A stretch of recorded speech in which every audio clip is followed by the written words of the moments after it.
She crawled out of the dust with nothing on her body except a torn cloth that barely clung to her skin. Her face was swollen. Her lip was split open. Her legs shook so hard that the dry earth trembled beneath her knees. No one who saw her in that moment would ever believe she had once been promised a new life. She looked less like a bride and more like a survivor dragged straight out of hell. The sun above Laramie was merciless. Its heat slammed down on her bruised shoulders as she staggered across the open field, leaving a faint trail of blood behind. Her name was Lily Monroe, only 22, and she had come west with a suitcase full of dreams, but the man who had ordered her as a bride had not even waited 10 minutes before turning those dreams into a nightmare. Silas Boone, owner of the loudest saloon in town, a man the locals feared, and for good reason. When Lily stepped into his place, clutching her travel papers and the letter he had written, she still believed kindness might exist out here. She believed a new life was waiting. Instead, Silas laughed in her face the moment he saw her. Then he ripped her suitcase from her hands. Then he shoved her against a post. Then, in front of a half-dozen drunken men, he tore the dress she'd saved for months to buy. He called her a waste. He called her a liar. He called her a piece of property that did not meet his expectations. When she fought back, even with shaking hands, his smile sharpened. He dragged her behind the saloon. He beat her until she could no longer stand. Silas did not hit her out of anger alone. He had seen the picture the marriage broker mailed to him, a pretty girl in a fine dress, and Lily looked nothing like it. The moment he realized he had been fooled, he snapped.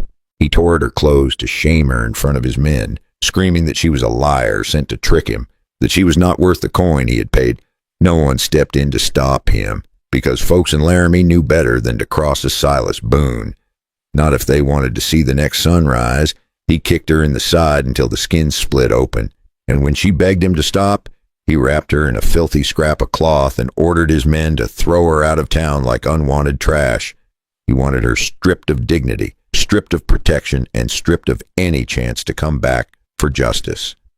By the time they dragged her outside the town limits, Lily could barely stay conscious, her whole body shuddering from shock and pain. That is how Lily Monroe ended up alone on the Wyoming plains, bleeding, barefoot, dizzy, and close to collapsing under the weight of a pain she could not even name. Every breath burned, every step blurred, but she kept moving, one trembling inch at a time, because stopping meant dying right there in the dust where Silas Boone had left her. She fainted more than once on her way across the plains, each time waking with her lips dry and her breath too weak.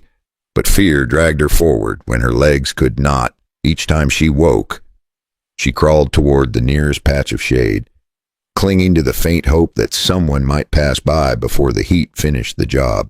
The plains stretched forever in every direction, shimmering in the heat. Her vision flickered. Her knees buckled.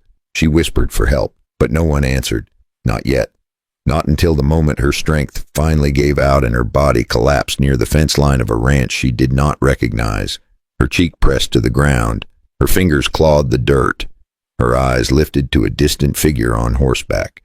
The first human she'd seen since the beating. A rancher. Older. Weathered. Watching her with a stunned look, as if he could not believe the broken creature lying before him was a human being at all. And in that moment, Lily had to choose, use her last breath to beg for help, or let the world swallow her whole. If you were that rancher, and you found a young woman crawling toward you in nothing but a torn cloth, bruised, bleeding, and barely alive, what would you do? Dan Mercer did not expect to find anyone out there that morning, much less a young woman curled up in the dirt wearing nothing but a torn cloth that looked ready to crumble in the wind. He slid off his horse and took a few slow steps forward. Boots crushing the dry grass with a steady crunch, Lily tried to push herself up, but her arms buckled and she collapsed again with a soft cry that sounded more like a breath than a voice. Dan knelt beside her. He had seen injured cattle before, even a few men hurt bad in bar fights, but nothing like this. Her skin was burning hot. Her cheek was scraped raw, and when he touched her shoulder to help her roll over, she flinched like she expected another strike. He kept his voice low, almost gentle. "Ma am Can you hear me?" Her lips trembled. She looked up, eyes full of pain and fear, and for a moment Dan felt something twist inside his chest. Not pity, something heavier. She tried to speak, but the words stuck. Then she lifted her hand and pressed it against her own side. Dan followed her gaze and saw the wound, a deep cut, purple around the edges, swollen and angry. She whispered it with a voice so thin he almost missed it. "It is too big. The wound, the pain, the whole nightmare she had lived through." Her fingers slipped, and she swayed forward. Dan caught her before she hit the ground. She gripped the front of his shirt like she was hanging on to the last inch of life left in her body. "Please do not take me back to town. Please."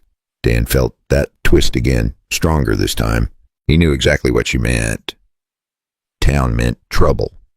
The kind of trouble where men like the one who hurt her did not stop until someone smaller broke, and might still be waiting for her to walk right back into their hands. Dan reached for the old horse blanket tied behind his saddle and draped it gently over her shaking shoulders. It was rough, dusty, and smelled of leather, but it gave her more cover than the torn cloth she clung to. The fabric swallowed her small frame, and for the first time since he had found her, she looked less like a ghost and more like a person. Dan lifted her into his arms. She was light, too light. The kind of light that came from hunger and fear and too many nights without rest. His horse shifted as if sensing the change in the air. Even the wind seemed to pause. "Hold on. I'm taking you home. You are safe with me, for now." He had not held anyone this close since his wife was taken by fever 15 years ago, and he had not planned on ever doing it again.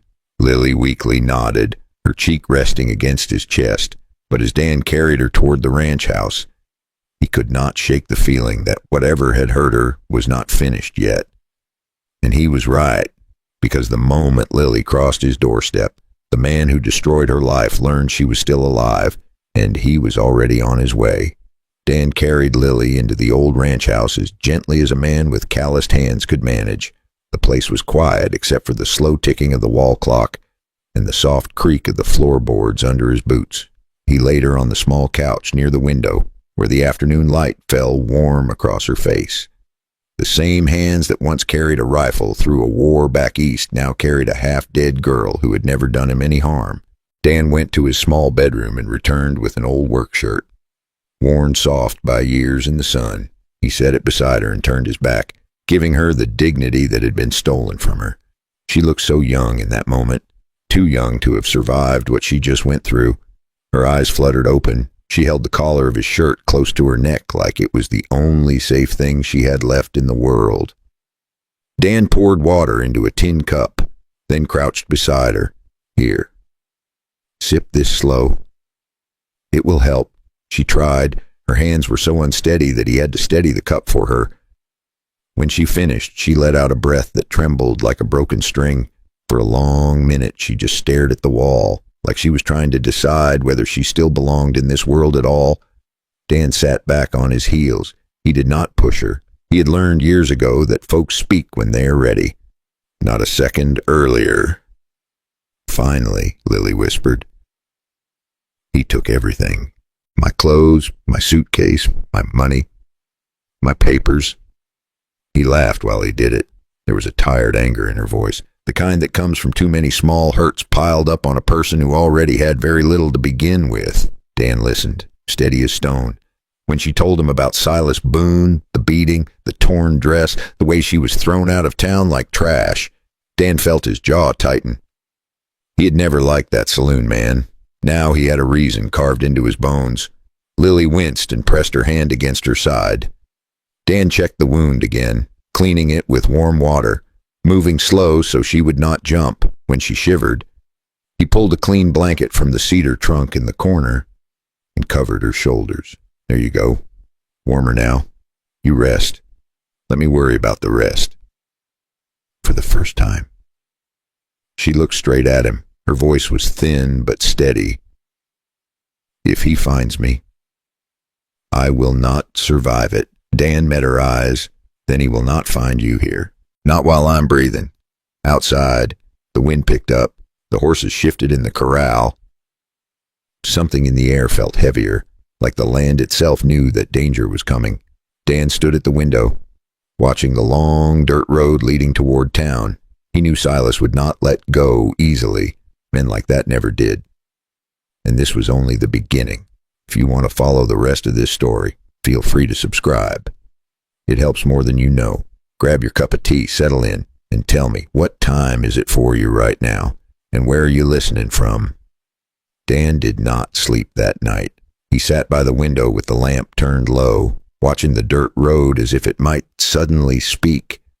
Every sound made him look twice, a horse snorting in the corral, the wind brushing across the fence rails, even the soft creak of the house settling made him tighten his jaw.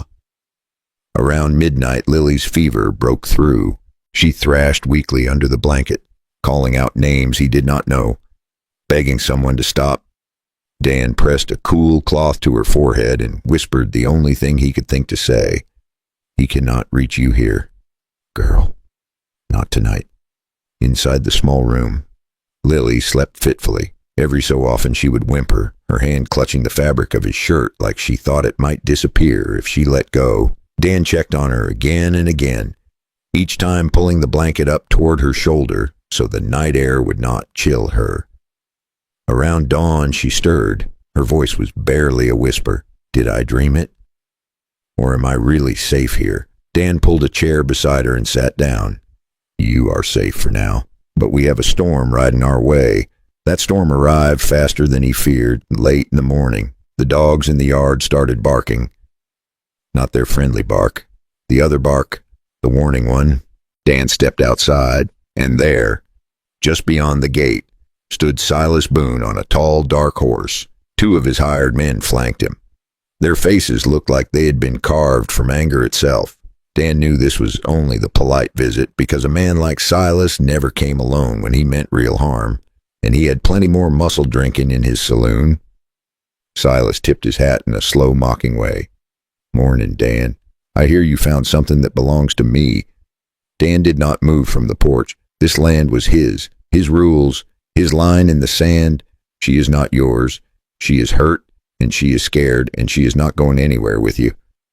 Silas laughed, a laugh that sounded like broken glass. "Dan, now come on. A woman comes out this far with my letter in her hand. She owes me. That is how it works." Dan took one step off the porch. Just one, but it was enough to make Silas shift in his saddle. "Not here it is, not on my soil." Silas narrowed his eyes. "You think one shirt and one night on your couch makes her yours. I paid for a bride, and I aim to collect."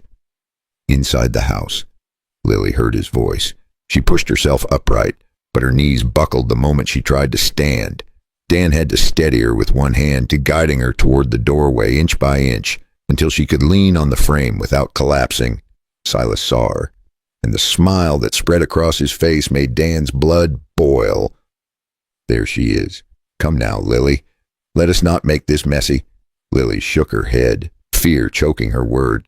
Her voice was barely there, but she forced the words out anyway, more for herself than for him. "You do not own me, Silas Boone." Dan stepped in front of her, blocking her from view. "She stays. That is fine." For a long moment no one spoke. The yard fell silent. Even the horses stopped shifting in the corral. Silas did not laugh this time. He only stared at Dan with a look that wished to burn a hole straight through him. He was a bully, not a fool, and even men like him knew better than to start a gunfight on a rancher's own land without backup. He also knew Dan had not survived the war by luck alone, and there were other ranch hands in these parts who would ride for him if blood was spilled. But something in the air had changed, and he felt it too. Lily was not the broken girl he had thrown into the dirt yesterday. Not now, not with a man standing between them who did not scare easy. Silas jerked his reins. His horse stamped the ground, restless. He glanced around at the open fields, the ranch house, the fence posts, the quiet dignity of the land itself. It was clear this place did not belong to him, and neither did the woman clinging to Dan's shirt behind him. He spat into the dust, a sharp sound, a frustrated one. Then he snapped his reins and turned his horse toward the road. His men followed, confused, glancing back as if waiting for an order that never came. Silas did not look behind him even once. When the dust finally settled, Dan let out the breath he had been holding. Lily sagged against the door frame, gripping the fabric at her collar like she was afraid the world might grab her again. It was over, at least for now, and both of them felt something shift. Not safety yet, but the first small step toward it. Word of what happened at the ranch did not stay on the ranch. By the time Silas rode back into Laramie, folks were already talking. A hand from a neighboring spread had seen Dan carrying a young woman into his house, wrapped in a shirt that was not her own, her face bruised and her steps unsteady. The picture traveled faster than any letter. That afternoon, the sheriff walked into Silas's saloon and found the place quieter than usual. 2 of Silas's men were gone, their chairs empty, their glasses still sitting on the table. No one wanted to drink beside a man who had beat a woman half to death over a picture and a promise. The sheriff did not yell. He did not have to. He just laid a hand on the bar and spoke low so every man left in the room could hear. You lay a hand on that girl again, or on Dan Mercer, and I will put you in a cell so dark you will forget what daylight feels like. Silas tried to laugh it off, but the sound fell flat. Fear had kept Laramie quiet for a long time. Now that same fear was starting to turn on him. Out on his own land, Dan found one of his haystacks kicked apart and a section of fence cut in the dark.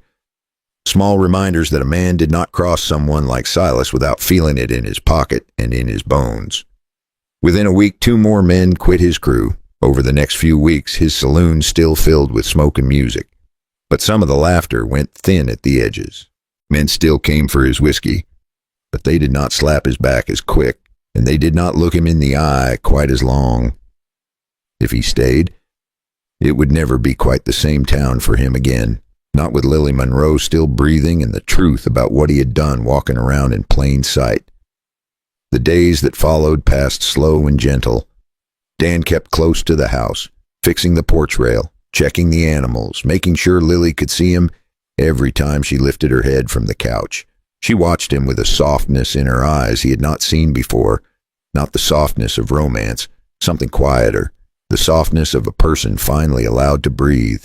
Later that week, a wagon rolled past the ranch, headed toward town. 2 women from the church sat in the back, baskets of bread on their laps.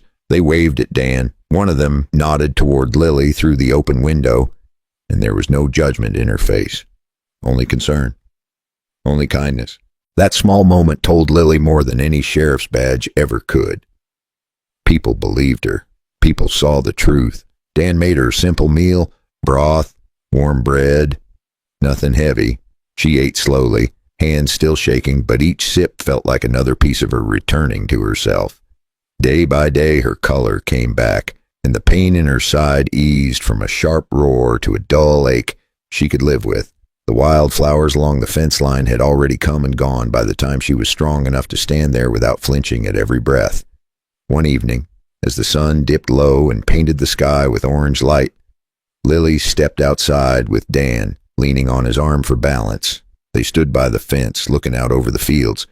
The wind brushed gently past them, carrying no threat this time, only peace. Lily spoke first. Her voice was quiet, but steady. I thought coming west would give me a new life. I never imagined I would have to survive one first. Dan looked at her, the deep, tired kindness in his eyes. Sometimes that is how it works out here.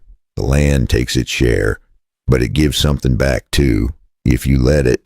Lily nodded, her eyes filled, not with fear, but with relief. Thank you for believing me. Thank you for not letting him take me. Dan shook his head. You do not owe me thanks. You just needed a chance to stand up again, that's all. And you are doing that right now. They stood together until the last bit of sun disappeared behind the ridge. 2 people who'd been strangers not so long ago, now drawn together by pain, by courage, and by a simple truth. And that was enough. Sometimes goodness is not loud. Sometimes it is just an old rancher giving everything he has left to keep one broken girl from disappearing into the dust. That night, Dan left the rifle loaded above the door. Not because he was looking for trouble, because he knew some men never stop. So, let me ask you, if you were in Dan's boots, Would you have stepped in when a young woman with nothing left but a torn cloth needed help? Would you risk your peace of mind to do what is right? And if Lily stood before you today, would you tell her story is not done and she still deserves a chance at a better life? If this story touched you even a little, feel free to like the video. It helps more than you know. And if you enjoy stories of courage, kindness, and second chances, go ahead and subscribe so you never miss the next one.